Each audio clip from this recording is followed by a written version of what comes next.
Hey, my lovely folks. I'm going to try to keep it to 15 minutes at a time so this doggone thing don't cut off on me. Okay, we're on chapter 8. Oh. I got to turn the TV down. Off something. Ah. You think it's not loud, but then you hear it back and it's terrible. Okay, Sunday school. Tom was thinking about leaving. He was all distraught about Becky and all that. And let's see. The last sentence was, no, better still, he would join the Indians and hunt buffaloes and go on the warpath of the mountain ranges and the trackless great plains of the far west, and away in the future come back a great chief, bristling with feathers, hideous with paint, and prance into Sunday school some drowsy summer morning with a blood-curdling war whoop, and sear the eyeballs of all his companions with unappeasable envy. Sorry I'm not in there with the squirrel, reading by squirrel light. I've just not felt good, and my feet are giving me a fit, so I said I'm just going to stay right here, so I'll be back in there tomorrow. But no, there was something even gaudier than this. He would be a pirate. That's it. Now his future lay plain before him and glowing with unimaginable splendor. How his name would fill the world and make people shudder. Ooh. And some of this I can't keep up with what I've read and what I haven't, because I read ahead and then I read stuff and then it doesn't get recorded, so who the heck knows. But it won't hurt you to hear it again. Fill the world, make people shudder. Oh, how gloriously he would go plowing the dancing seas in his long, low, black-hulled racer, the spirit of the storm, with his grisly flag flying at the fore. Sorry. Store-bought teeth are flapping around or something.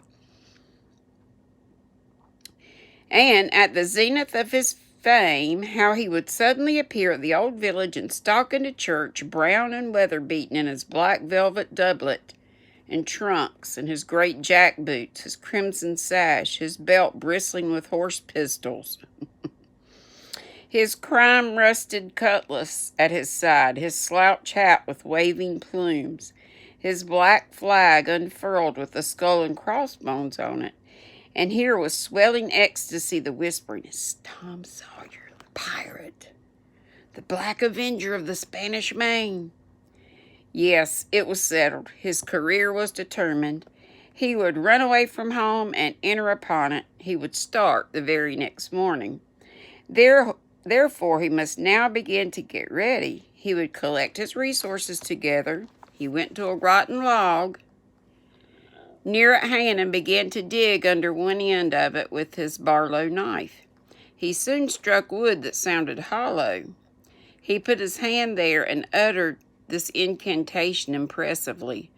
"What hasn't come here, come. What's here, stay here."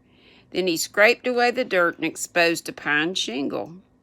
He took it up and disclosed a shapely little treasure house whose bottom and sides were of shingle. Sorry, y'all. In it lay a marble. Tom's astonishment was boundless. He scratched his head with a perplexed air and said, "Well, that beats anything."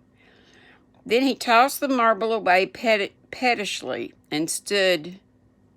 The truth was that a superstition of his had failed here, which he and all his comrades had always looked upon as infallible. If you buried a marble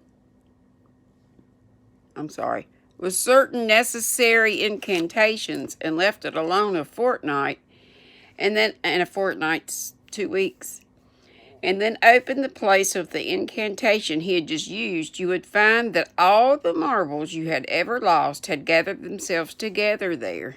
Wouldn't that be nice if we could find our hooks and needles and even whips, yarn, whatever? Meantime, no matter how widely they had been separated. Oh, that's in it. But now this thing had actually and unquestionably failed. Tom's whole structure of faith was shaken to its foundations. He had many a time heard of this thing succeeding, but never of its failing before. It did not occur to him that he had tried it several times before himself, but could never find the hiding places afterward. He puzzled over the matter some time and finally decided that some witch had interfered and broken the charm. He thought he would satisfy himself on that point. So he searched around till he found a small sandy spot with a little funnel-shaped depression in it and called, "Doodlebug, Doodlebug, tell me what I want to know. Doodlebug, Doodlebug, tell me what I want to know." The sand began to work, and presently a small black bug appeared for a second and then darted again under it again in fright. He doesn't tell. Sorry, I'm looking at the time. So it was a witch that done it. I just knowed it. He well knew the futility of trying to contend against witches, so he gave up discouraged. But it occurred to him that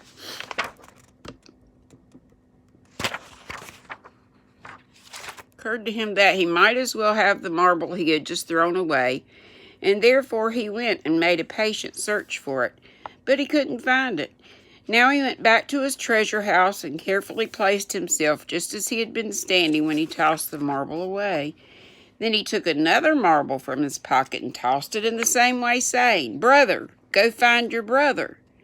He watched where it stopped and went there and looked, but it must have fallen short or gone too far, so he tried twice more. The last repetition was successful. The two marbles lay within a foot of each other. Just here the blast of a toy tin trumpet came faintly down the green aisles of the forest. Tom flung off his jacket and trousers, turned a suspender into a belt, raked away some brush behind the rotten log, disclosing a rude bow and arrow, a lathe sword, and a tin trumpet, and in a moment had seized these things and bounded away, bare-legged with fluttering shirt. He presently halted under a great elm,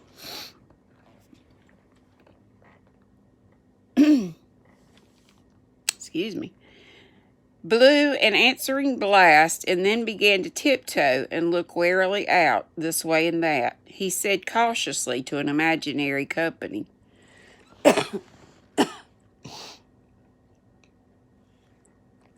sorry, a little congested. "Hold, my merry men, keep hid till I blow." Now appeared Joe Harper, as airily clad and elaborately armed as Tom. Tom called, "Hold, who comes here into Sherwood Forest without my pass?"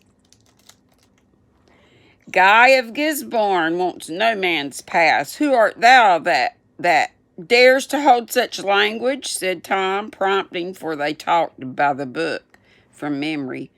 "Who art thou that dares to hold such language?" "I, indeed, I am Robin Hood, as thy caitiff carcass shall soon know."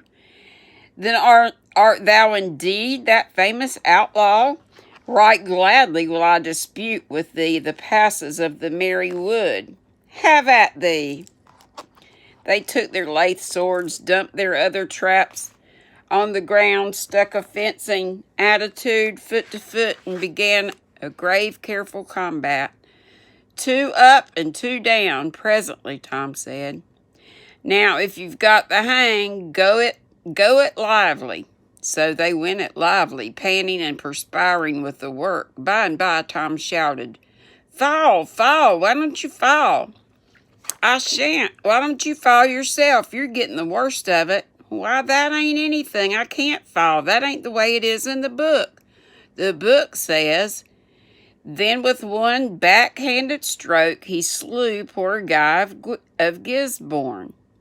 "You're to turn around and let me hit you in the back." There was no getting around the authorities, so Joe turned, received the whack, and fell. "Now," said Joe, getting up, "you gotta let me kill you. That's fair." "Why, I can't do that. It ain't in the book." "Well, it's blame mean, that's all." "Well, say, Joe, you can be Friar Tuck, or Much the miller's son, and land me with a quarterstaff, or I'll be the sheriff of Nottingham, and you be Robin Hood a little while and kill me." This was satisfactory, and so these adventures were carried out. Then Tom became Robin Hood again and was allowed by the treacherous nun to bleed his strength away through his neglected wound. And at last Joe, representing a whole tribe of weeping outlaws, dragged him sadly forth, gave his bow into his feeble hands, and Tom said, "Where the arrow falls, there bury poor Robin Hood under the greenwood tree." And then he shot the arrow and fell back, and would have died, but he lit on a nettle and sprang up too gaily for a corpse. You know, a nettle is a plant with like stickers on it. The boys dressed themselves, hid their accoutrements. I guess all their stuff. And went off grieving that there were no outlaws anymore and wondering what modern civilization would claim to have done to compensate for their loss. They said they would rather be outlaws a year in Sherwood Forest than President of the United States forever. And that's the end of chapter 8.